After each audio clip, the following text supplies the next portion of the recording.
Good morning. Am I audible?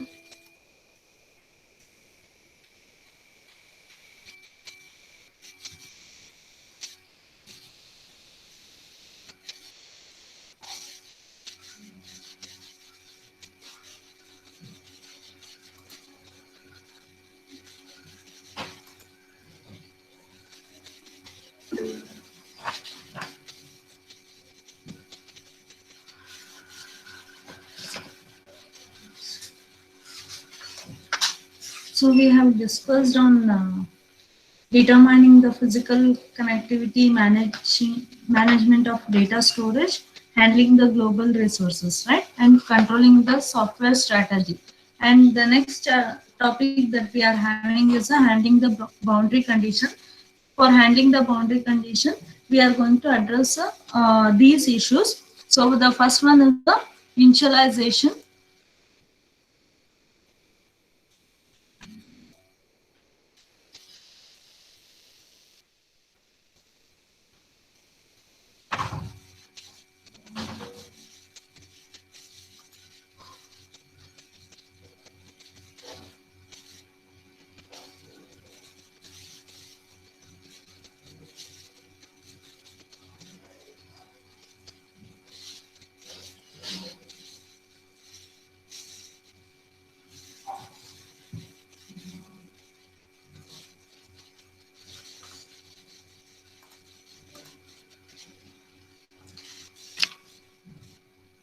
So we have a initialization, the first one, and the second is a termination, and the next is a failure.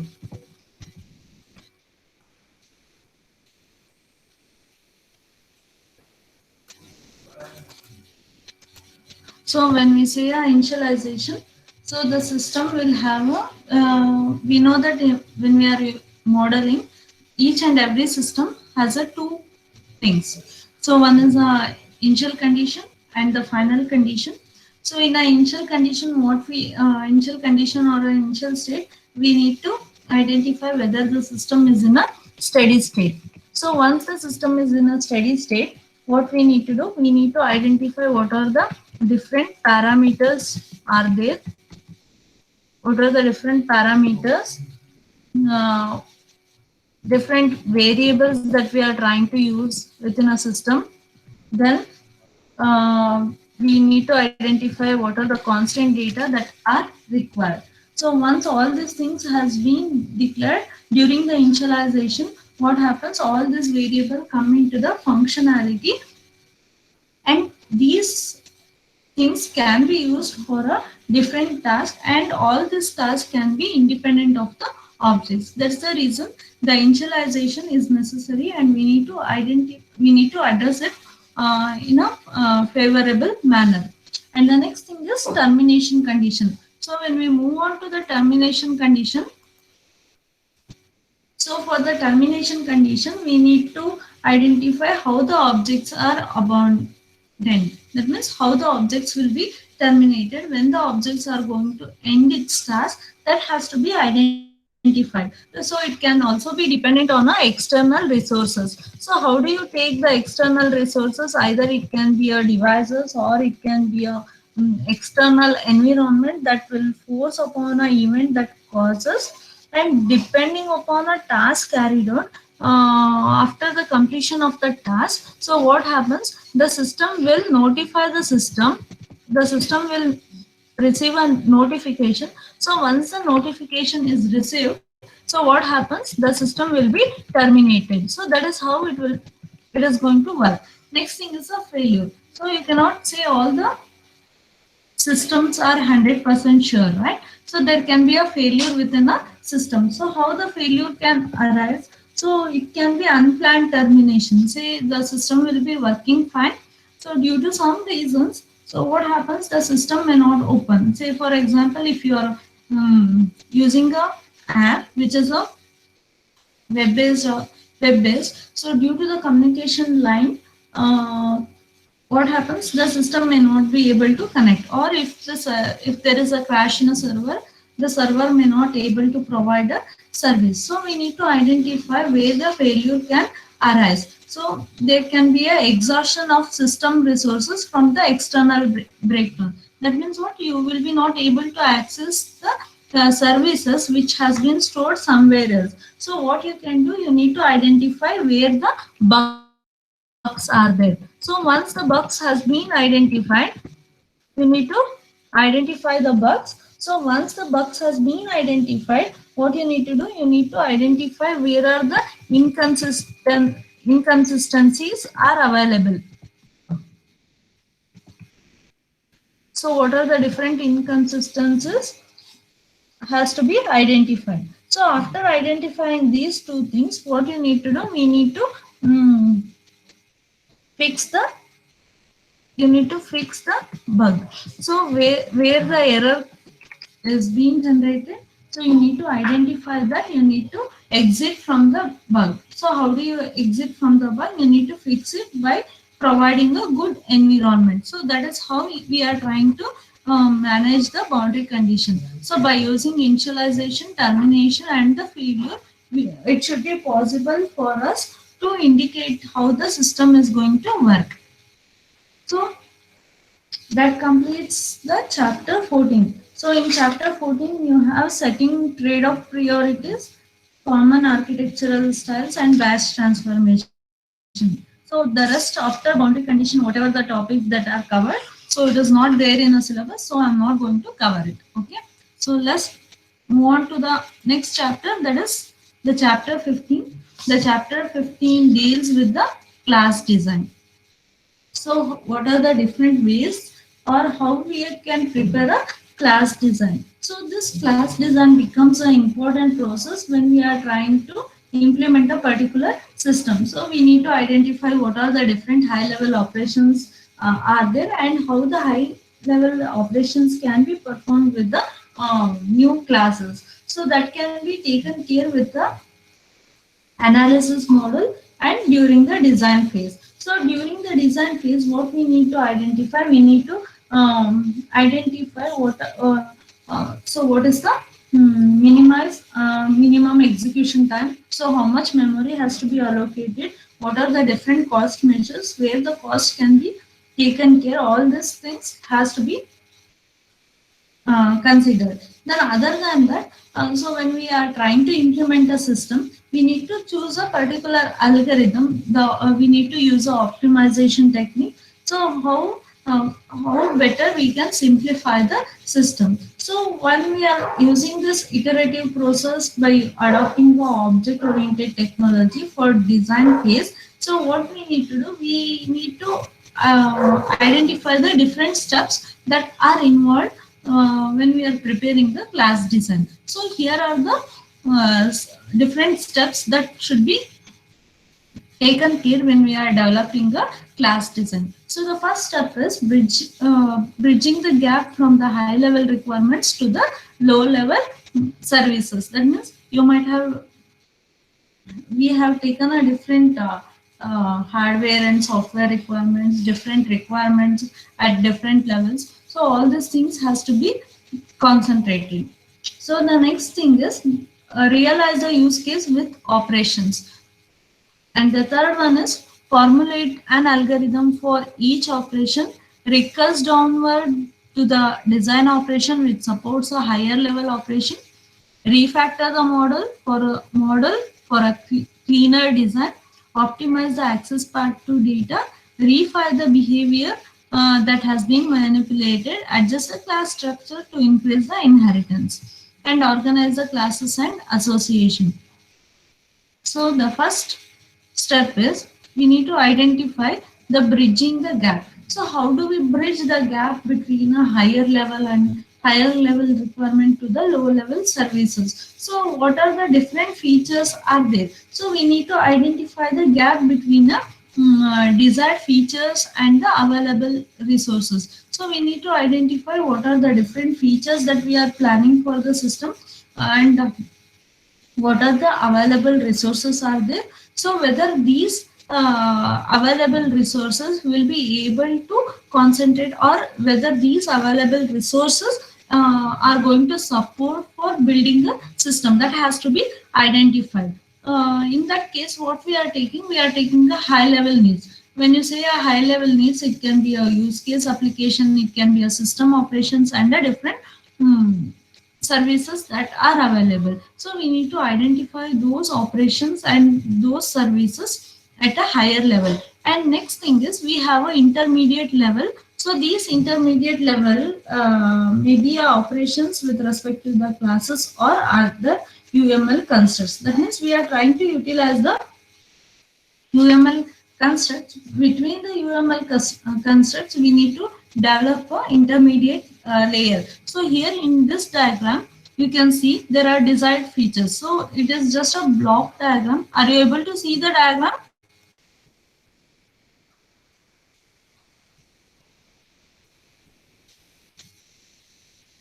Yes, ma'am. Okay, we have two different boxes. So you can see, you can identify here. There are some. It is a since it is a general representation. We have not taken any certain particular application or any particular case study to represent the features. So we are just generalizing that there are some different set of features with different applications. Okay, these are the different features with respect to the application.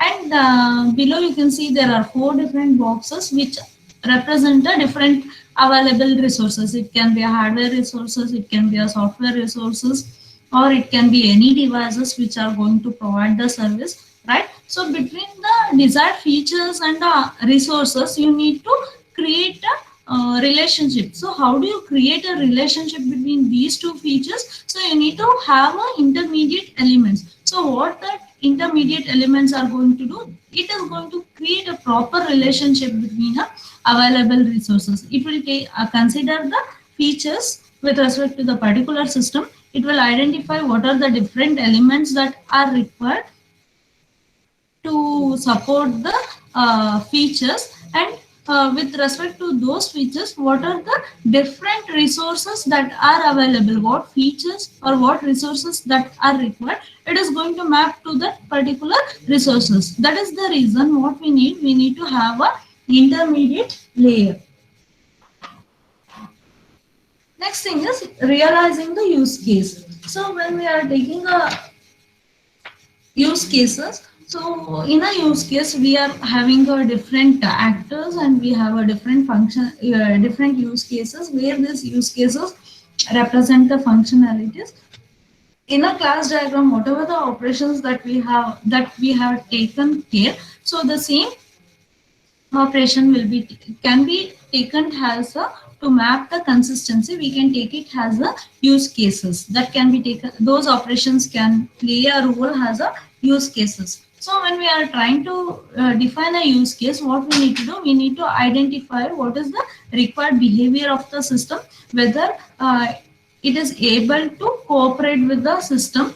That has to be whether it is going to have a realization with respect to the system behavior, that has to be identified. So what we are trying to do, we are trying to identify the new objects and a new operation with respect to the class design, and we are adding the responsibilities and the behavior to those use cases, and each and every use case is going to perform its own operation with a much care of responsibility of the cluster. So here what happens, our responsibility is nothing but a something that the object must perform its task. So it is a concept or it is a process that can be taken care by the use case. Say for example, if you are taking a use case as a withdrawal, so when it goes for a withdrawal operation, it has to identify what are its tasks that has to be carried out. So when a customer is going to choose a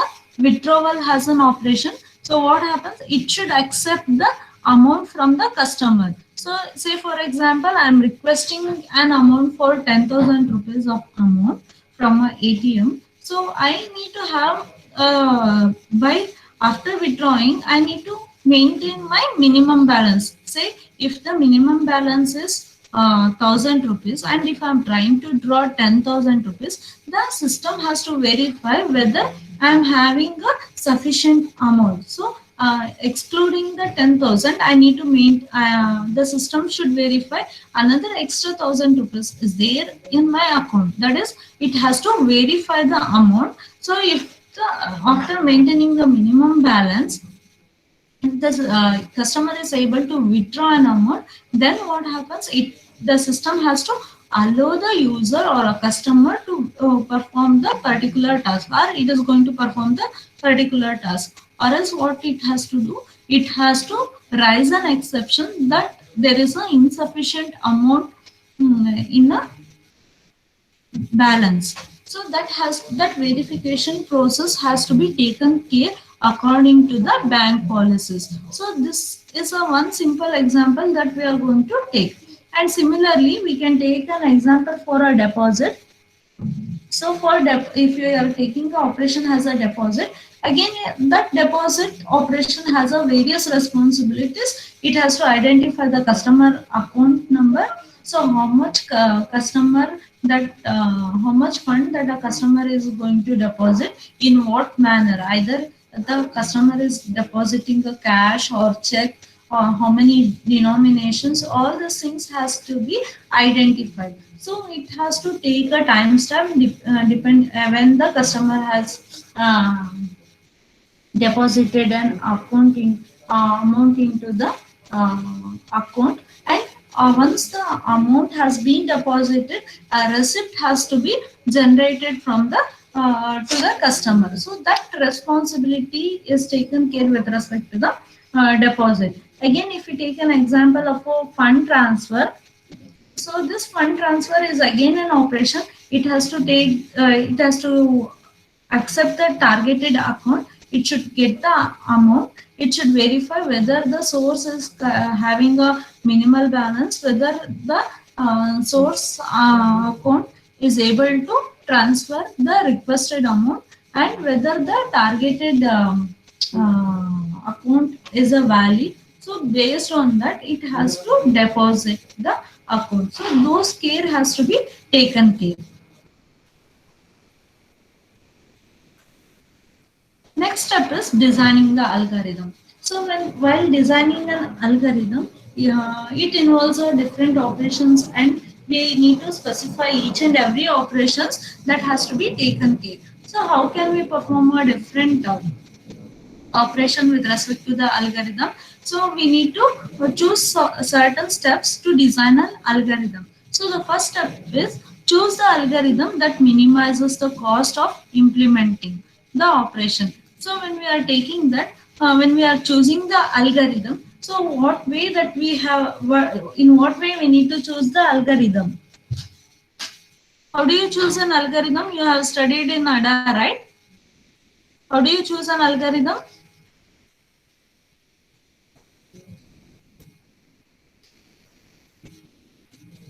Pavitra? Pavitra, unmute and speak, ma. How do you choose an algorithm?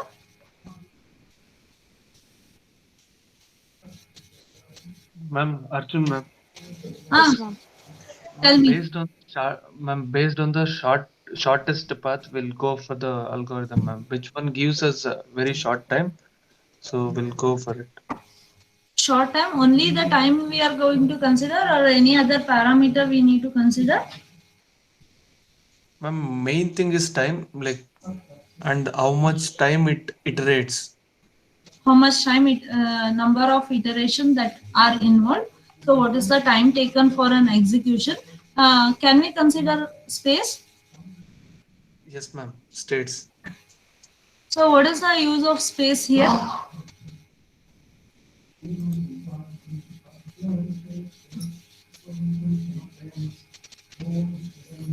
So while choosing an algorithm, we are identifying what is the computational complexity. So how we can implement, what is the purpose of using the algorithm. So we are trying to make a comparison. Say for example, if you are if you have 100 elements and you want to sort all the 100 elements in a particular order, ascending order, descending order.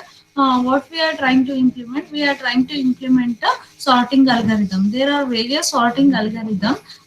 In among the sorting algorithm, we are identifying the best sorting algorithm with respect to the time and the complexity of the algorithm. So depending upon a space complexity, time complexity, we are trying to implement the algorithm. And next thing is we need to identify the ease of implementation and understandability. Not only with respect to time, we are trying to identify with respect to the complexity of implementation. So whatever the algorithm that we have chosen, whether it is going to suit better, or can we convey that particular algorithm to the end user. In that particular manner, we are trying to implement the algorithm. And next thing is performance on a critical operation. We need to identify what are the different complex tasks are there. So for those complex tasks, how better we can make a performance, that has to be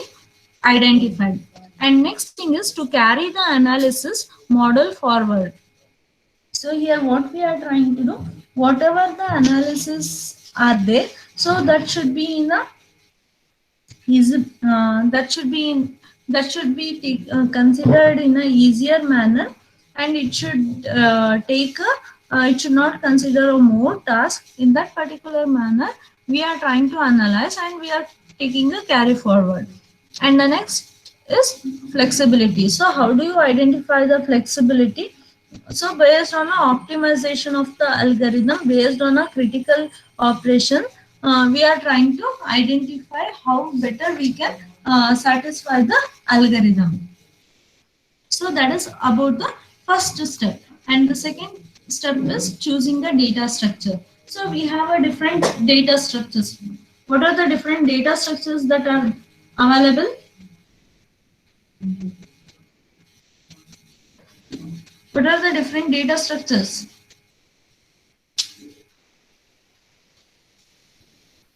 Kishore? Kishore?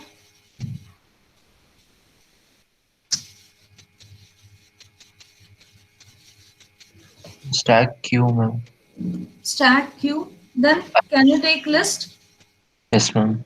List, arrays, trees, right? So there are different data structure. What is the purpose of using a data structure? We need to organize whatever the set of elements are there. So all the set of elements has to be taken care in a one particular container, and that container we are identifying it as a data structure. So depending upon what type of data structures that it suits for a particular application, we are trying to identify the different data structure, and we are choosing one of the data structures, and we are implementing that particular data structure for our application. So either it can be an array, or it can be a list, queue, stacks, sets, bags, dictionary, trees, right? All these things can be utilized as a data structure. So one particular example that we can take is transaction consists a set of updates. Say for example, I'm making a bank transaction. Say I want to take a mini statement. So when you are taking a mini statement at any ATM, so what happens? It will display a last previous five transaction, and whatever the transaction updates are there. So those transaction updates can be taken as a set, where set is a particular data structure that has been implemented.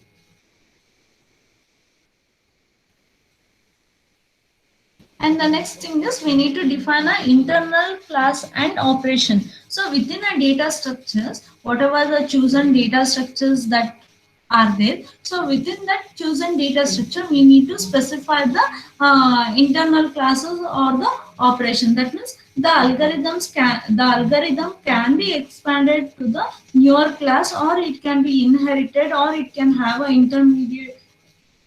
intermediate class to perform a certain task, or you can introduce a intermediate operations within a class, so that whatever the results that are there, so those intermediate results will be handled by the system.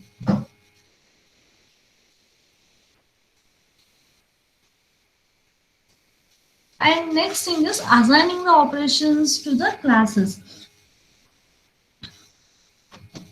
So whatever the classes that we have identified, for each class we have a set of attributes and we are defining a set of operations. And when we are when we are performing an operations, those operations will be taken care with respect to the objects. That means objects are going to invoke all the operation with respect to the particular task. So when we are performing a task, so there can be different questionnaires that can be raised. So either the receiver versus action.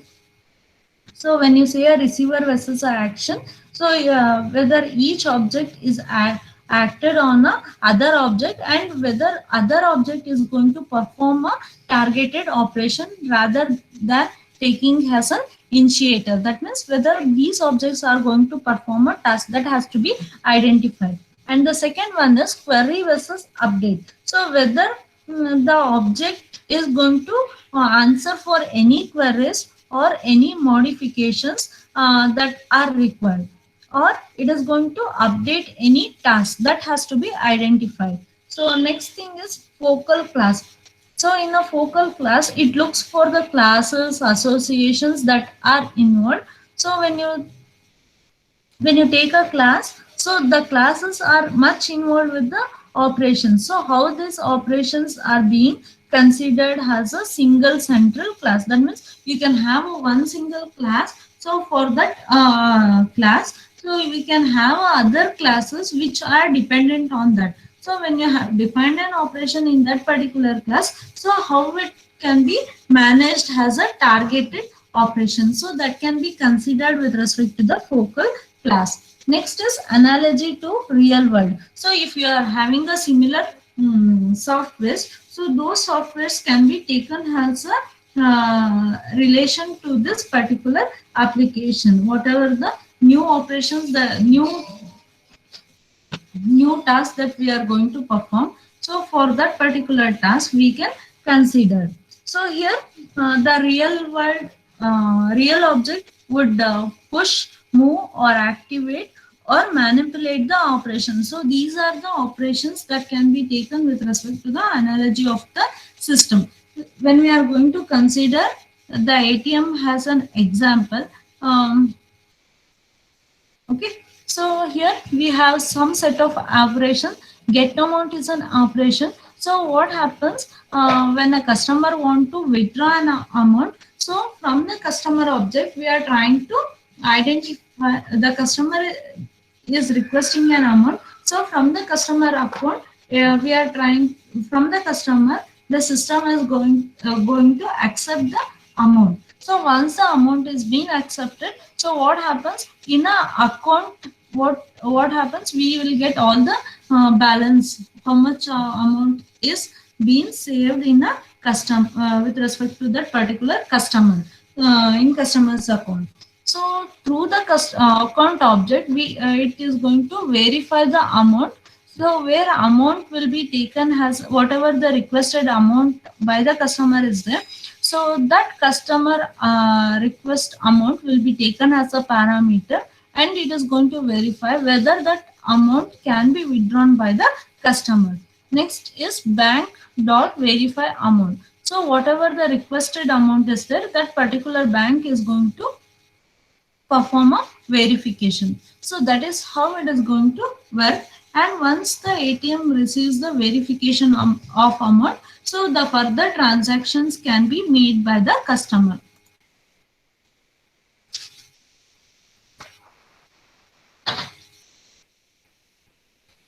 So here is a diagram which describes the ATM domain class model with the some elaborations. That means in a previous class we have in a previous chapter we have seen what are the different reification or iterative process that has been considered for a ATM class. So the first class we had a general class notation, then we added the attribute, then we added the operation.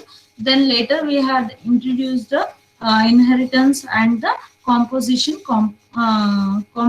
concepts to illustrate the ATM class. So here is a much added attributes and the operation, which is an elaboration concept of the ATM case study. So here we have a transaction class, where this transaction class is composed of a update class, where the update class has a two attributes, amount and a kind. So where this update class is associated with the account. So whatever the transactions that a particular customer is going to perform, so he has been related with the bank with respect to the account. So where this account has a balance, credit limit, type has an attribute, and close, verify amount, debit and credit has a operation. And the one customer can have a n number of account, where the customer has name, address and the temporary account, and get amount and get account are the two operations that a customer can perform. And one customer can have a n number of card authorization, where the card is authorized by the password and he has a limited transaction to perform on operations. So this card is authorized by the remote transaction, and this remote transaction and the cash transaction classes are inherited by the transaction class. So whatever the transactions that a particular customer is going to perform through the card, so that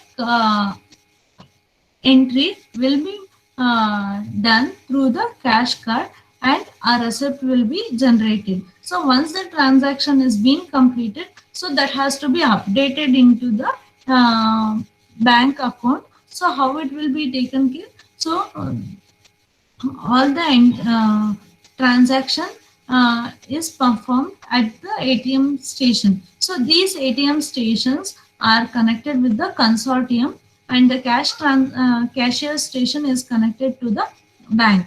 So here what happens? We have a bank name. So bank will verify the password, customer account number, everything, and that will be entered through all the transaction will be entered into the bank server by the cashier, and this cashier will be employed by the bank. So that is how we are trying to analyze the system domain.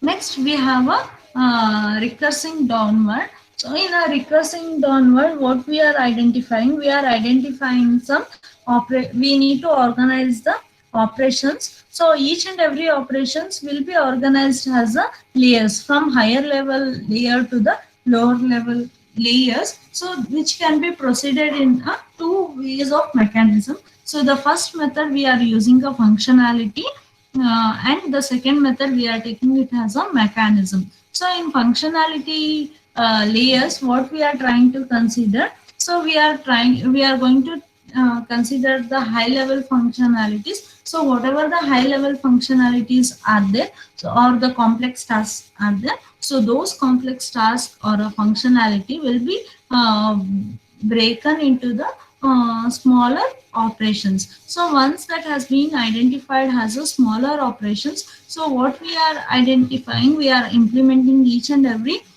smaller operation within a classes, and these operations can be identified with the relations with respect to a particular classes with the portion of the code. So how we are going to perform here? So we are trying to identify the different use cases with respect to the different responsibilities that will be held by the particular operations. So the operations, I gave you an example for the ATM class, right? So either it can be a withdrawal or the deposit. So each and every operation is going to perform its own task with respect to those responsibilities. So these responsibilities are nothing but the functionalities that will be taken care by the functionality layers. So next we have a mechanism layer. So in the mechanism layer, we are trying to build the system out of layers. So we need to support a different mechanism. Say for example, if you are going to perform, or if you are implementing a particular system, each and every system has its own computing architecture. So either it can be a framework or it can be a different patterns. Okay, so that system should have a supportive, or that particular pattern should match that particular system.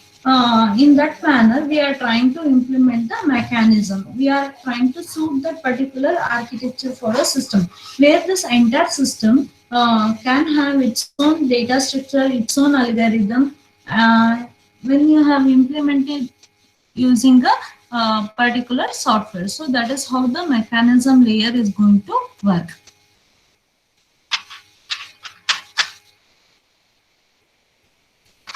Next is refactoring. So for refactoring, what we are identifying the structure of the software. So what are the internal structures, software structures that are involved for performing the external functionality. So what are these external functionalities? Say it can be a withdrawal, it can be a transaction.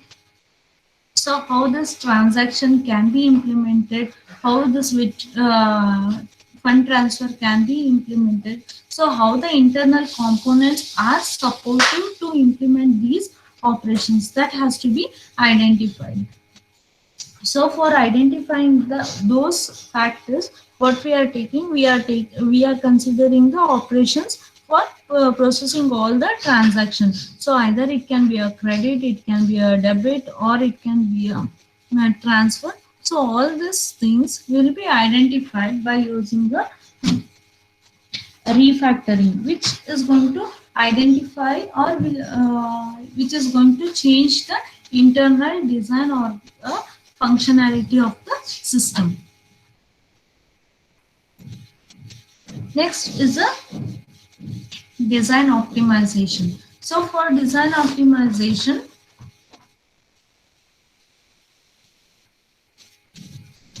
what we are identifying what are the logic that we need to have to perform a system. And the next thing is, what are the inferior designs, and when we have chosen a particular algorithm, so whether those algorithms are suiting in a better way, that has to be identified. Say if you are taking a transmission of a package, you are choosing the shortest path, in which particular path the packets can be transferred, and with the minimum loss, how much packets will be transmitted. So that is one of the optimization techniques that you are taking to choose.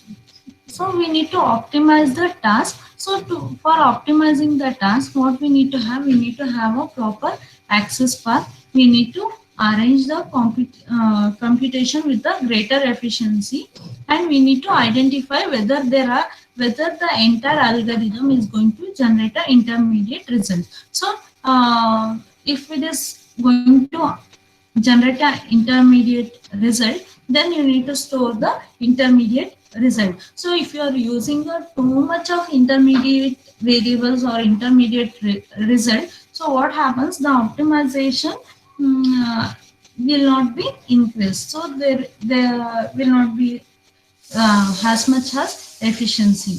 So what we need to do, whatever the intermediate results are there, we need to try to avoid those intermediate results or recomputation of the results, so that the algorithms can work in a better manner.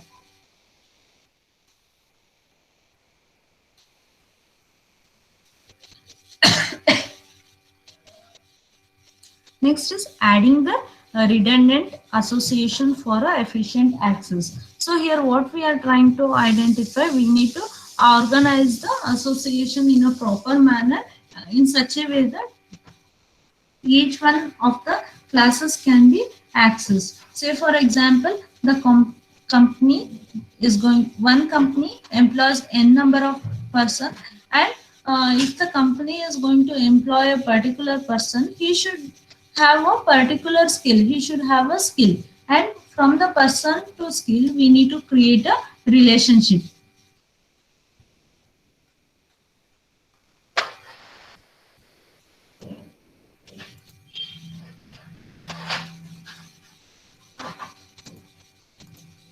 So we have a person class.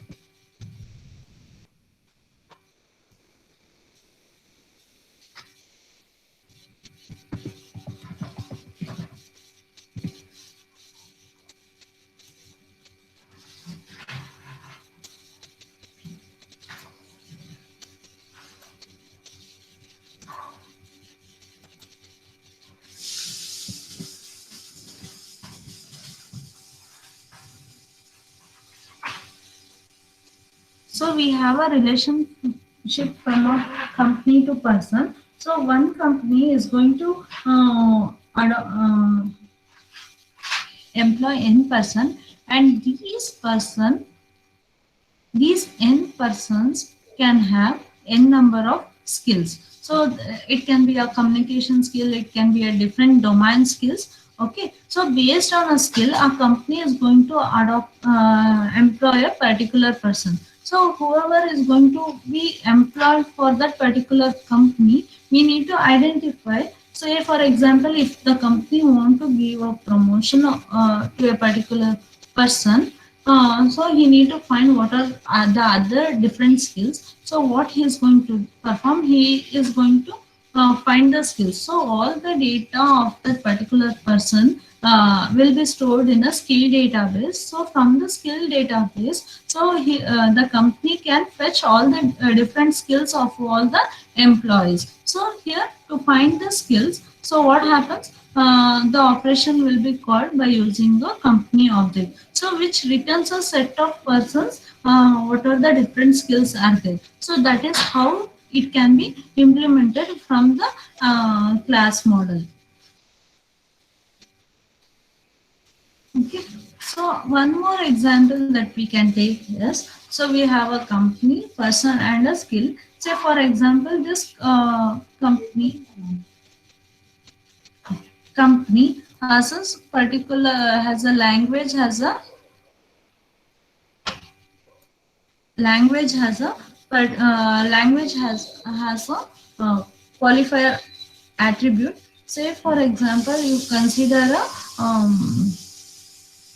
can consider a call center. So where the call center people should know multiple languages. So that is a skill. So the person who has been employed for a particular company, he may be knowing English, Hindi, Tamil, Telugu. So different languages that he can speak. So speaking a different language is also a skill. So based on that particular languages, a company is going to identify the person. So here you can see the diagram. So how the company is related to person, and how the person is being related to the skills. And next thing is, when we are using different operations, we need to identify the frequency of access. So how many times that each and every operations will be invoked. So that is what we mean as a frequency of access. Next is fan out. So fan out is nothing but along what is the number of associations that are encountered along the path. Say in a previous example, we have taken n number of persons and n number of skills. So those can be taken as a fan out, or the number of links that can be created with respect to the particular object. So that is what we call it as a fan out. Next is a selectivity. When it comes for a selectivity, so what are the different selection criteria that the operation is being selected? Say for example, if you want to find the skill, so you can give the parameter for a skill. Say for example, you want to list how many people, how many employees will be able to speak Kannada. So there you are trying to give the feedback as a particular parameter. So with respect to that particular selectivity, we are trying to have an access to that particular object. Say for example, here is an example, ATM example, where the cash deposit is done on a particular day with respect greater than 10,000 amount. So whatever the if more than 10,000 amount is being deposited to the government, whoever in whichever the bank, so all the transaction has to be identified. Or next, we need to trace from bank to account and what are the different updates are done, so that can be filtered. So by using this we can take by using the selectivity operation we can organize or we can identify the updates with respect to the particular account. So next is rearranging the execution of order. So for rearranging the execution of order, what we need to do, we need to optimize the frequent traversal. That means you should not have a much traversal time. So you need to optimize the algorithm. You need to identify or you need to identify the dead paths which are not earlier as possible. That is, if it is taking too much of time for making a traversal, so those paths has to be eliminated, and you need to have a you need to make a narrow searches, and you need to identify what are the derived values are there to avoid the recomputation. So these are the techniques that has to be taken care.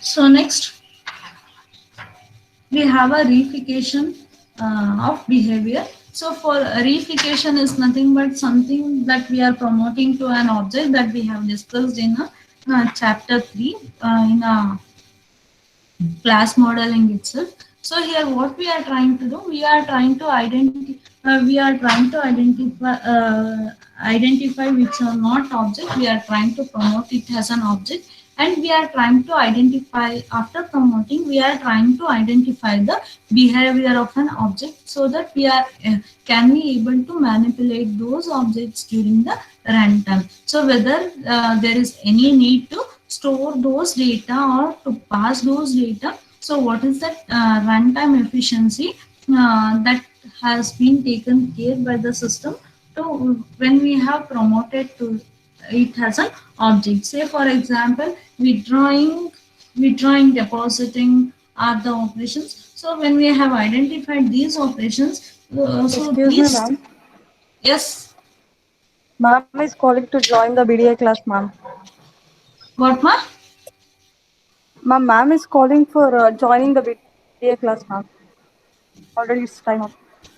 Okay, I have not seen the time. Okay, ma. Just 2 seconds. You have which class you have, Rashmi?